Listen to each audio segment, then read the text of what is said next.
nggak bisa kemana-mana, gitu ya. Supaya kita tidak menularkan kepada orang, tetapi merawat kehidupan seperti apa yang dijelaskan oleh BPMS. Ya. Kita merawat kehidupan dan bukan menghancurkannya. Oke, bagus jawabannya Pak. Ada lagi yang lain? Kalau disebut karantina itu apa? Tentara yang setelah perang. Apa Pak?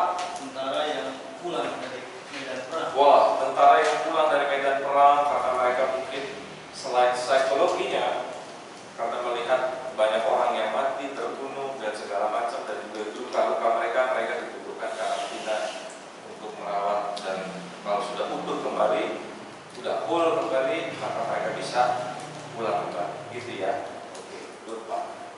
Ada lagi? Apa itu karantina? Kenapa? Diasingkan ya Bu ya, diasingkan. Nah, maka dia karantina. Udah ada karantina kayak dulu di dalam kehidupan orang Yahudi, orang kusta itu dikarantina. Jadi orang kusta dalam kehidupan orang Yahudi tidak boleh berada di tengah-tengah masyarakat.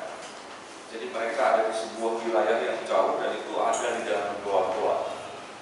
Mereka disimpan di situ karena supaya tidak menularkan kepada orang-orang yang sehat. Kalau ada orang kusta, dia berdiri di sini, lalu kita berdiri di sana nggak jauh, lalu angin mengarah ke kita bisa tertular. Maka dari itu orang Yahudi membuat aturan bahwa orang kusta itu harus sangat jauh. Tapi ternyata Yesus ketika berjumpa dengan orang kusta ini disembuhkan.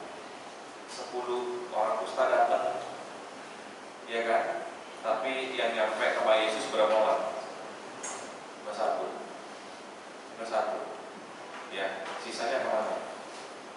Nah, dalam kehidupan kita, kalau kita mengartikan doa itu sebagai karantina, maka yang tadi diasingkan, dikhususkan, dipelihara untuk merawat kehidupan, maka doa itu mesti menjadi satu hal yang sangat penting dalam kehidupan kita. Kenapa? Karena bagi kita doa itu adalah sebuah hal yang bisa membuat kita dekat kepada Allah selain kita membaca firman Tuhan. Tapi doa menjadi sebuah sarana untuk mendekatkan diri kita kepada Tuhan. Ya, jadi karantina bagi doa itu adalah mengkhususkan doa itu di dalam kehidupan kita bagi jiwa kita sehingga kita bisa berjumpa terus dengan Tuhan. Itulah yang maksudnya karantina doa. Nah, oleh karena itu saudara-saudara, kenapa kok Yesus berdoa untuk murid-muridnya? Pertanyaannya simpel. Kenapa Yesus berdoa? Kan dia Tuhan. Kira-kira jawabnya apa? Kita berdoa kepada siapa? Kepada Tuhan. Lalu kenapa Yesus berdoa? Ada yang mau ngasih tanggapan? Kenapa Yesus berdoa untuk murid-muridnya?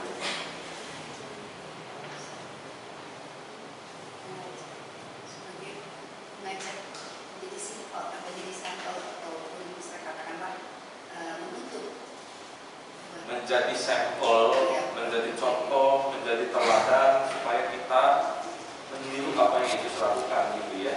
Kita juga harus berdoa seperti Yesus. Oke, jawaban yang bagus. Ada lagi? Ada lagi? Saya senang di Mabes ya, walaupun bisa dihindari yang datang tapi aktif untuk memberikan pendapat. Ya. Daripada penuh begitu ditanya pada diem, ada yang mau jawab. Bagaimana? Ada lagi? Kenapa Yesus berdoa? Karena Yesus sepenuhnya sudah menjadi manusia. Karena Yesus sepenuhnya sudah menjadi manusia, menjelma sebagai manusia. Karena Yesus menjadi manusia, Ya. maka dia berdoa. Walaupun pada dasarnya dia juga adalah Allah, tapi dia memakai sisi kemanusiaan. Wah, ini jawaban teologis. Oke. Betul. Ada lagi yang lain? Oke. Dia berarti menyetujui dengan apa yang tadi Bapak dan Ibu sampaikan ya. Karena dia ingin memberikan sampel, contoh, tapi karena dia juga sebagai manusia, maka dia harus berdoa. Kalau kita satukan pendapatnya adalah begini, karena Yesus itu juga adalah manusia, tapi juga adalah Allah. Di dalam kemanusiaannya, Dia memberikan teladan kepada manusia yang lain untuk seperti dan berlaku seperti Yesus. Nangkep ya Bapak Ibu ya? Itulah kenapa Dia berdoa kepada Bapa. Bukan berarti Dia gak mampu nolongin murid-muridnya, bukan. Mampu Dia. Bukan berarti Dia akhirnya lemah, kehilangan kuasanya, gak pernah kehilangan kuasanya. Mengosongkan diri itu bahasanya adalah tetap kuasanya ada bersama-sama dengan Yesus, tapi dikesampingkan. Yesus tidak menggunakan keilahian. Itulah yang artinya mengosongkan diri. Tapi Dia memilih untuk menjadi manusia yang secara utuh. Tetapi keilahiannya tidak pernah hilang. Itulah sebabnya Dia bisa bangkitin orang mati, Dia bisa menyembuhkan orang, bisa menenangkan badai dan sebagainya. Nah, kalau misalkan Yesus sudah memberikan teladan dan isi doanya itu bukan untuk kepentingannya sendiri, maka di dalam kehidupan kita juga seharusnya doa untuk mereka yang membutuhkan dan bukan untuk kepentingan diri kita sendiri. Walaupun Yesus juga mengajarkan, kalau engkau minta, ketuklah pintu, maka akan dibukakan dan segala macam. Ya, meminta boleh, tetapi di dalam segi utamanya adalah ketika kita memikirkan orang lain. Jadi kalau kita berdoa, yang pertama kali mesti kita lakukan adalah begini strukturnya. Kalau saya mau memberikan masukan kepada Bapak Ibu, kita mengucap syukur dulu terhadap apa yang sudah Tuhan berikan kepada kita sepanjang hari. Setelah itu baru kita mendoakan pihak lain, orang lain, dan terus saudara kita, baru terakhir kita. Baru terakhir disitulah muncul permohonan kita. Nah, itu tandanya ketika kita berdoa demikian, yang menjadi utama bukan diri kita, tetapi orang lain.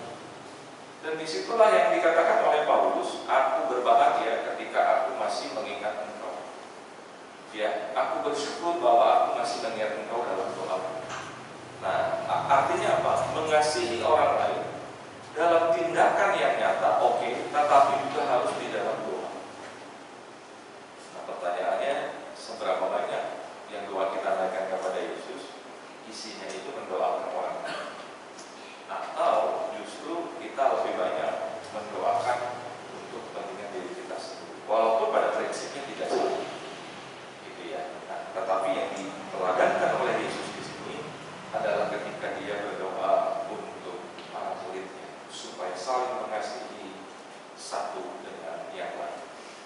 Saudara-saudara, kadang dalam kehidupan kita seperti 9 orang kusta tadi, berdoa minta disembuhkan, oke, dapat nih.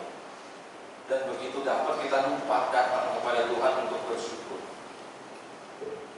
Bayangin, dari 10 orang cuma 1 yang datang lagi dan bersyukur kepada Tuhan.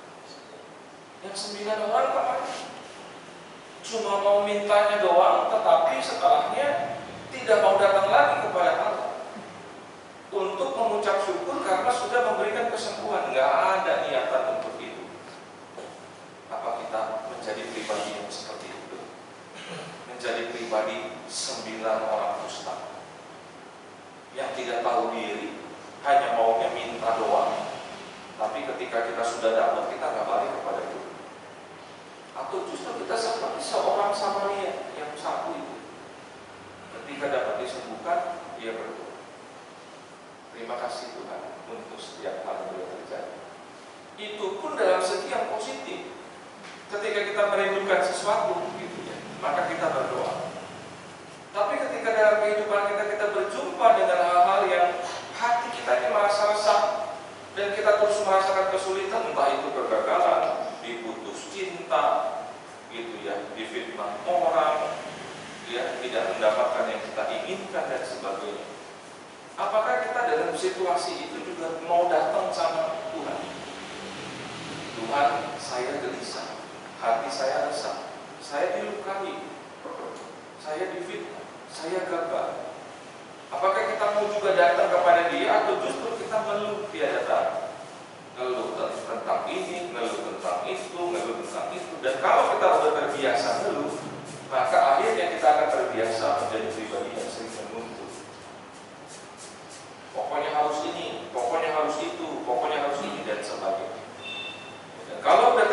bisa menjadi orang yang suka menuntut, maka untuk mengerti orang lain itu akan menjadi susah. Gitu. Nah, kalau Bapak Ibu ada anak di rumah, "Mak, tolong beliin ini, dan dia nangis dan sebagainya, dan dia mau berontak dan segala macam.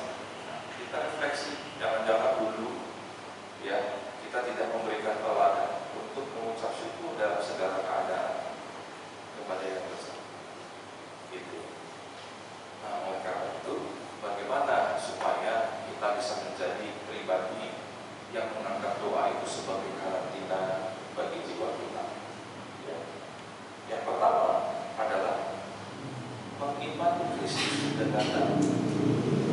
Kita boleh berkata begini, oke, saya percaya Kristus, saya percaya Yesus sebagai Tuhan.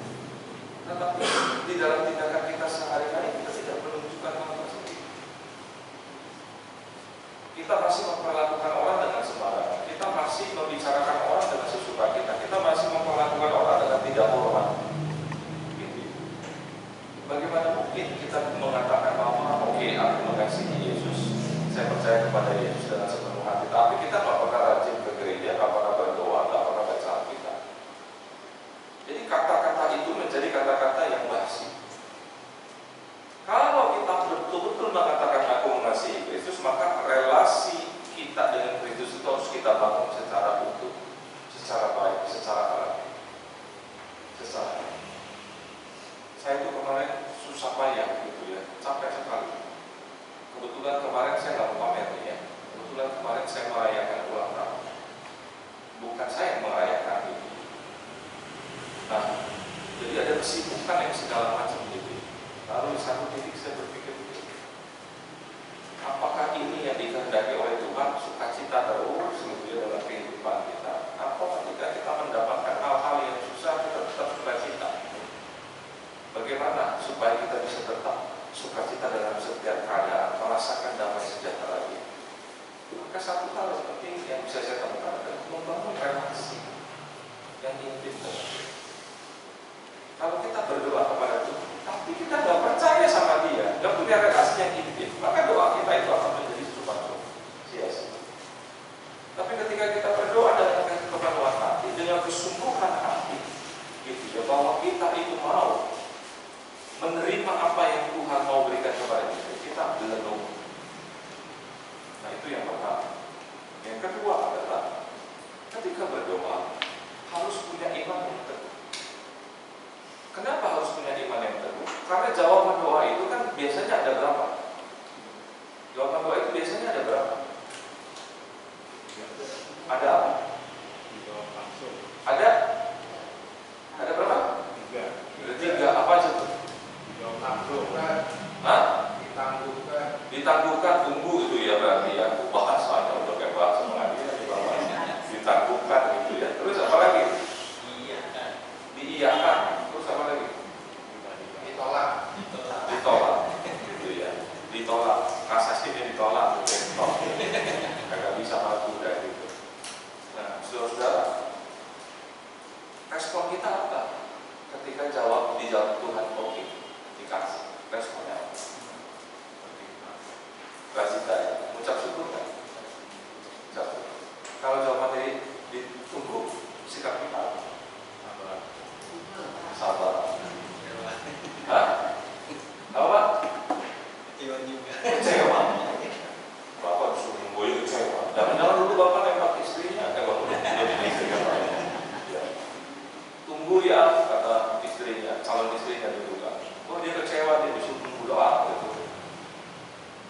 Kecewa ya Pak ya. Kalau ditolak lebih kecewa lagi. Gitu. Lebih kecewa lagi. Dulu waktu punya pacar yang depan pernah ditolak berapa kali? Oh saya nggak pernah ditolak Pak. Sorry, saya nolak orang. Pernah ditolak? Baru satu kali pacaran belum pernah ditolak. Sekarang udah jadi istrimu atau? Belum. Ada nggak dia? Enggak. Kok nggak dibawa sih pacarnya ke gereja? Wah, kesannya nggak benar. Nah, jadi kalau misalkan ditolak kita kecewa, apalagi nunggu kita kecewa, apalagi ditolak kita kecewa.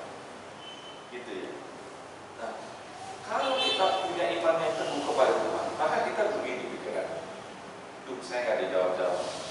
Oh, mungkin Tuhan mau saya berproses ya. Gitu ya. Akhirnya kita memproses diri. Oh, Tuhan mau saya berproses ya. Jangan-jangan Tuhan mau supaya saya menjadi orang yang sabar. Maka saya harus menjadi pribadi yang sabar. Sabar menanti dan segala macam. Dengan sepenuh hati. Pokoknya apapun yang Tuhan berikan itu kita pasti punya makna yang positif.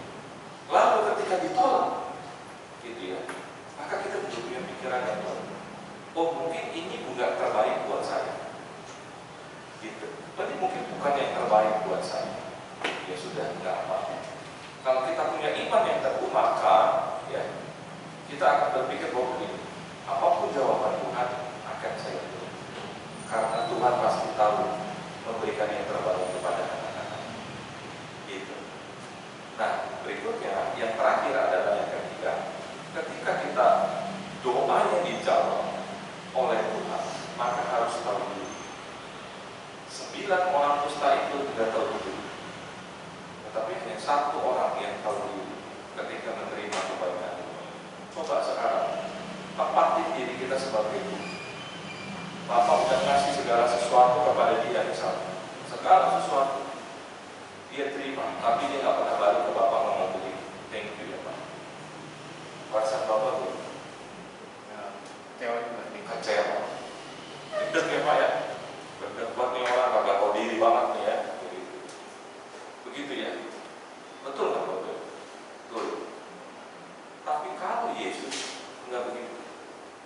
Yesus kasih segala sesuatunya kepada kita, sampai nyawanya juga kepada kita. Kitanya nggak tahu diri, tapi Yesus tetap mengasihi kita. Itu bedanya Yesus dengan kita. Nah, oleh karena itu pertanyaannya adalah sampai sejauh mana kita tahu diri sama Tuhan? Itu aja. Dia tetap begitu baik kepada kita, walaupun sering kita kecewakan, dia tetap menaruh dirinya bagi kita untuk supaya kita diberkati. Tapi kita nggak pernah tahu diri. Kita akan mengucap syukur kepada. Nah, oleh karena itu hiduplah mengucap syukur. Nah, oleh karena itu kalau sampai ke sana, maka doa menjadi sebuah karantina bagi jiwa kita. Doa menjadi membuat jiwa kita menjadi tenang, menjadi kudus, menjadi tidak tergesa-gesa. Karena satu hal yang ketika syahadat Israel itu bunyi, Shema Yisrael Adonai Eloheinu Adonai Echad. Nah, di belakangnya ada kasihilah Tuhan Allahmu dengan segenap hatimu, dengan segenap jiwa dan kekuatan dan akal budi. Kalau di perjanjian baru ditambahin apa? Ada kata jiwa. Jadi ketika kita berdoa kepada Allah, itu sebagai bentuk kita mengasihi Allah. Jadi jangan ini terakhir dari khotbah saya, gara-gara sudah terlambat, kalau Bapak Ibu lebih lambat lagi pulang ke rumah. Kita sering kumpul sama keluarga, ya acara senjala atau apa gitu ya, kumpul keluarga. Kita sering pegang garpu atau chopstick, sumpit. Kita berdoa. Udah pegang chopstick nih sama garpu, kita doa mundur kita 2 menit aja, nggak sampai 2 menit, 2 detik doang mundur, selesai makan. Pertanyaan saya, doanya bunyinya apa tuh? Kalau saya begitu. Yang lebih hebatnya lagi sekarang, karena kita sudah begitu banyak hal digitalisasi. Kalau datang makanan, kalian bisa dulu makanannya. Dia pengen dulu. Foto kan? Foto, IG, muncul ya kan? Kalau dikasih foto dan sebagainya. Habis foto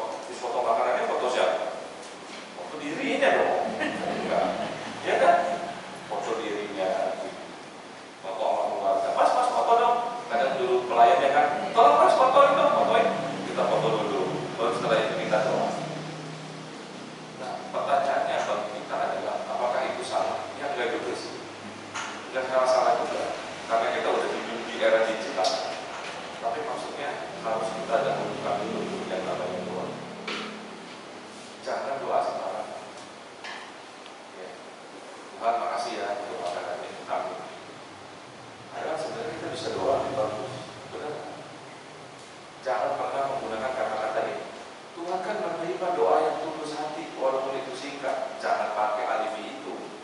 Bilang aja lu males doa yang panjang. Gitu. Walaupun Tuhan juga bilang kalau doa jangan bertele-tele.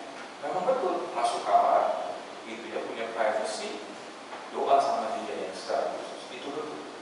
Tapi bukan berarti kita doanya menyepelekan Tuhan. Nggak bisa. Kalau Cynthia, biasanya dia kan mama papa duduk terus mungkin ada yang sungkem minta maaf, gitu yang santai, enggak kan? Supaya dapat apa? Benar kan? Pertanyaan saya adalah kalau kita bisa seperti itu kepada orang tua kita ataupun yang lebih tua, maka sama Tuhan bisa. Itu bentuk pertanyaan dalam kehidupan kita. Kalau kita mau berdoa kepada Tuhan, pertanyaan ini sampai sejauh mana Tuhan kita anggap sebagai pribadi yang paling utama dalam hidup kita. Itu dulu.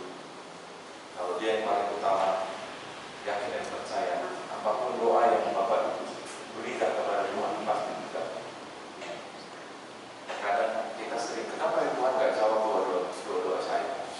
Kita karena ikut pertanyaan itu adalah bentuk iman, kurang percaya bahwa Tuhan akan